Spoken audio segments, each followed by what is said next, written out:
Hi అండి, welcome to Shresh kitchen. నేను మీ సునీత. ఈరోజు రెసిపీలో తామర గింజల పాయసంను ఎలా చేయాలో చూసేద్దాం. ఫైబర్ చాలా ఎక్కువగా ఉంటుంది, యాంటీ ఏజింగ్లా కూడా బాగా పనిచేస్తుంది. ఈ తామర గింజల పాయసం చేయడం కోసం స్టవ్ ఆన్ చేసి ప్యాన్ పెట్టుకుని 1 లేదా 2 స్పూన్ల నెయ్యి వేసి 1 కప్పు తామర గింజలను వేసి 3-4 నిమిషాల పాటు క్రిస్పీగా అయ్యే వరకు ఫ్రై చేసుకోవాలి. ఈ తామర గింజలను ఫూల్ మకాన్ అని కూడా పిలుస్తారు. ఇవి అన్ని కిరాణా సూపర్ మార్కెట్లోనూ ఈజీగానే దొరికేస్తాయి. ఇలా బాగా క్రిస్పీగా ఫ్రై అయిన వెంటనే ప్లేట్లోకి తీసేసుకుని మరో కాస్త నెయ్యి వేసుకుని డ్రై ఫ్రూట్స్ వేసుకుని వీటిని కూడా మంచి రంగు వచ్చే వరకు ఫ్రై చేసి తీసుకోవాలి. మనకు నచ్చిన డ్రై ఫ్రూట్స్ ఏవైనా వేసుకోవచ్చు. ఇక్కడ కాజు, బాదం, కిస్మిస్, పిస్తా వేసాను. వీటన్నింటినీ లో ఫ్లేమ్లో ఫ్రై చేసేసుకుని గిన్నెలోకి తీసుకోండి. ఇదే ప్యాన్లో 3/4 లీటర్ వరకు పాలు పోసుకొని కాగనివ్వాలి. గుప్పెడు సగ్గుబియ్యంను అరగంట పాటు నీళ్లు పోసి నానబెట్టి తీసుకోండి. పాయసం త్వరగా ఉడికిపోతుంది. కాగుతున్న ఈ పాలల్లో నానబెట్టుకున్న సగ్గుబియ్యం వేసుకుని ఉడకనివ్వాలి.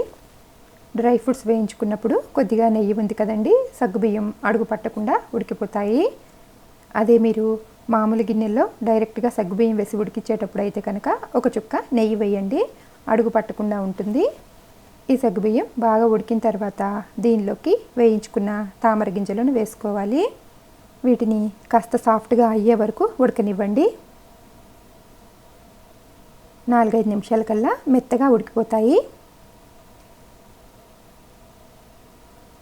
పూల్ మకాన్ మెత్తబడే వరకు ఉడికించుకుని 2-3 యాలకులను దంచి ఆ పొడిని వేసుకోండి.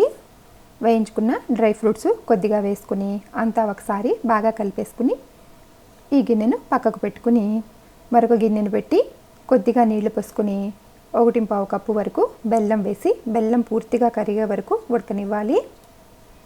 ఈ బెల్లంలో ఏమైనా ఇసుక, చిన్న చిన్న డస్ట్ పార్టికల్స్ ఏమైనా ఉంటే కనుక అడుగు చేరిపోతాయి. బెల్లం పూర్తిగా కరిగిన తర్వాత స్టవ్ ఆఫ్ చేసి చల్లారనివ్వండి.